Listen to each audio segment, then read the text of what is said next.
I'm David Pocock. Currently, I'm working as a psychoanalytic psychotherapist, having retired from the NHS about 5 years ago after 30 years working as a family therapist and head of a team of family therapists at Swindon CAMHS.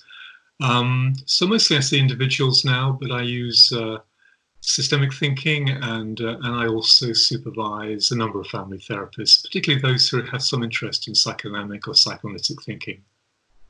I first came across family therapy, I think, in about 1977 when I was doing my social work training.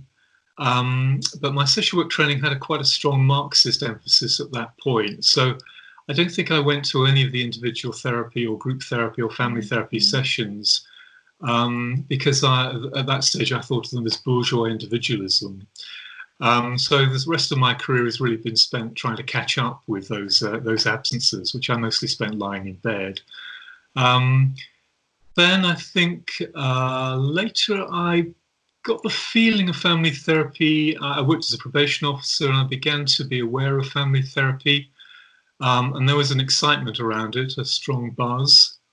And then I thought about, then I moved from probation to work in Swindon CAMHS, and that was beginning of 1984. And I joined a child and adolescent mental health service, which was really had quite simple behavioural methods. There were lots of sticker charts, and I felt really completely out of my depth and unprepared to do that work. And I didn't feel I was in a particularly, at that stage, a strong team. It became very much stronger later.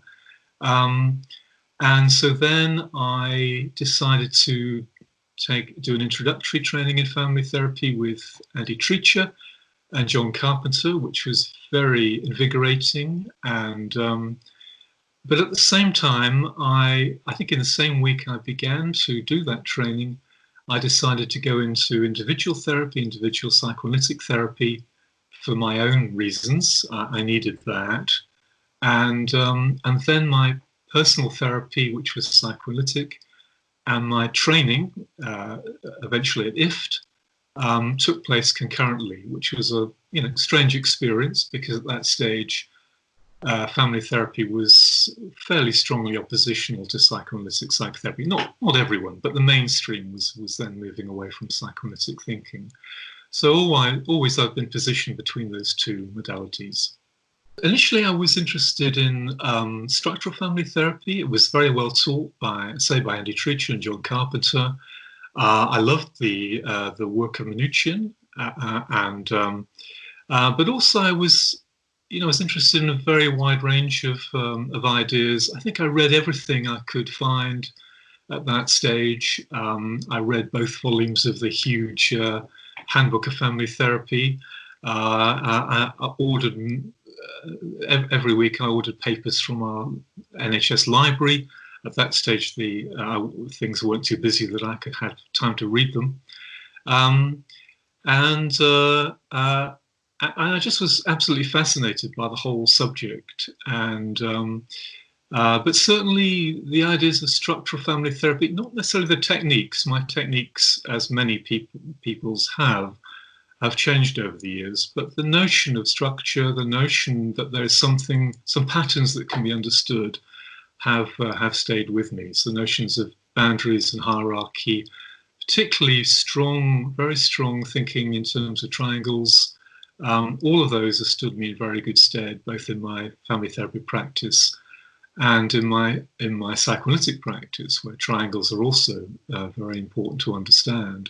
Of course, like many people, I was very interested in the second order movement, the ideas of postmodernism, but I think they solved some problems and brought other problems. And I was uneasy about the sudden apparent writing off of everything that came before second order thinking as first order. First order didn't exist until second order invented it. And it was a kind of splitting. And I'm uneasy about the relativism that goes with postmodern thinking. that, of course, it's important to understand the power of stories and the power of different narratives. But it seemed to me there was always something lurking beyond, something that's still there to be understood, what Lynn Hoffman calls the thing in the bushes. And I think, frankly, Bateson was probably a little bit unhelpful when he banged on all the time about epistemology. Whereas, in fact, Bateson was also interested in the world beyond our thinking. And for me, systems is not just a kind of way of thinking. Systems is foundational. The world was systemic before ever human beings evolved. It remains systemic. How we catch up with that is then our challenge. I've been drawn more recently to critical realism, which I think combines the best of systemic thinking, of the notion that ideas are always constructed, but that one is always struggling to find what lies beyond those ideas.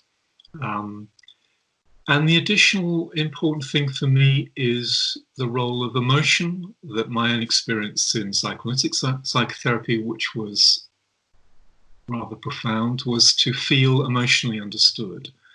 And that goes with, and that was a sort of challenge to what I think was a strong cognitive influence in family therapy. I was watching Paulo Bertranda talking about this, and I absolutely agree with him that there was a strong cognitive bias. I think partly because family therapy was wanting to try and differentiate itself from psychoanalytic thinking. And so the notion of emotional systems and the role of emotion has been very important to me. And I don't think it needs in any way to be separated out from family therapy. And I think the whole of family therapy has rather moved in that direction.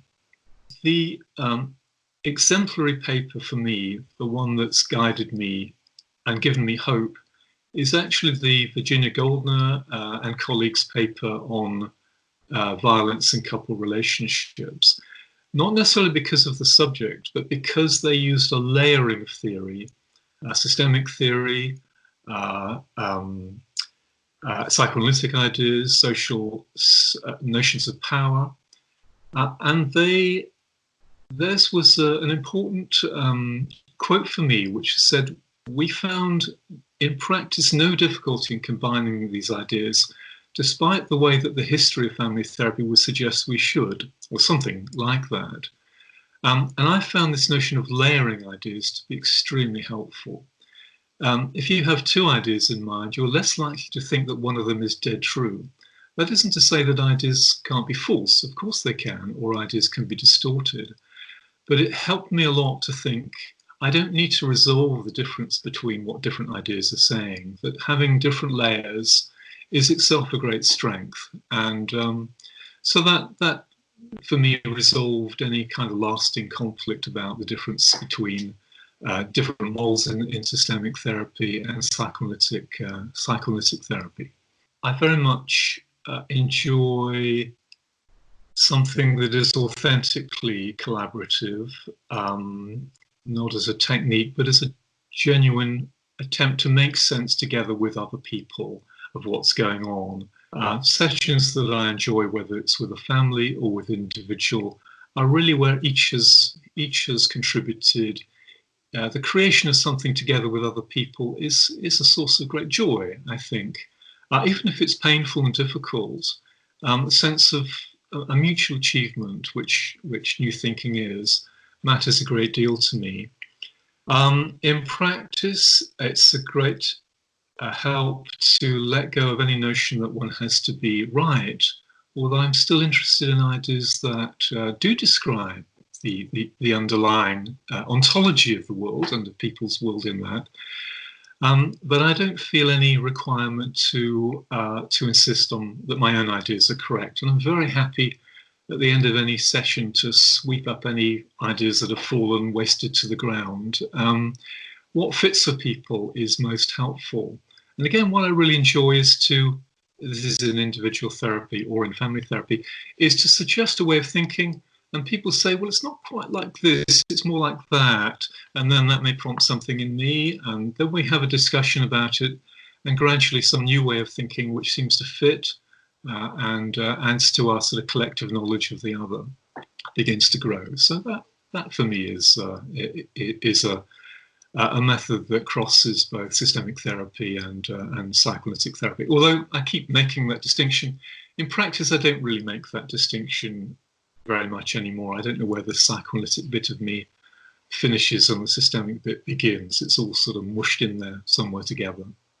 The workshops I presented have been, or two-day workshops I presented a number of times over the years in different places, which seem to have been popular. One is on emotional systems, really understanding how emotion works systemically, how emotional communication can work between people. I've drawn pretty heavily on Pat Crittenden's work, but also, and I'm a great admirer of those people who've held on to attachment ideas, for example. Really, Dallas, Arlene Vetra, I like their work very much. They've sort of come through what has been a somewhat stony ground in terms of family therapy and its interest in social constructionism and so forth. So emotional systems has been something that's been of considerable interest, and again using a variety of theoretical models to make sense of that, but with the foundational idea of people feeling emotionally understood and emotionally understanding each other. And the second area, which has interested me a lot, is self-harm. And again, I think that using models from psychoanalysis and systemic therapy, understanding things in cultural terms, the adaptation that's involved in self-harm, which owes a lot to Pat Crittenden's work. I'm also interested and influenced by the ideas of Beatrice Beebe and Frank Lachman in their work on emotional systems. Beatrice Beebe being the person who's done 30-odd years of videotape analysis. And when they came to understand theoretically their idea of emotional systems, they drew on general systems theory, which I thought was very interesting.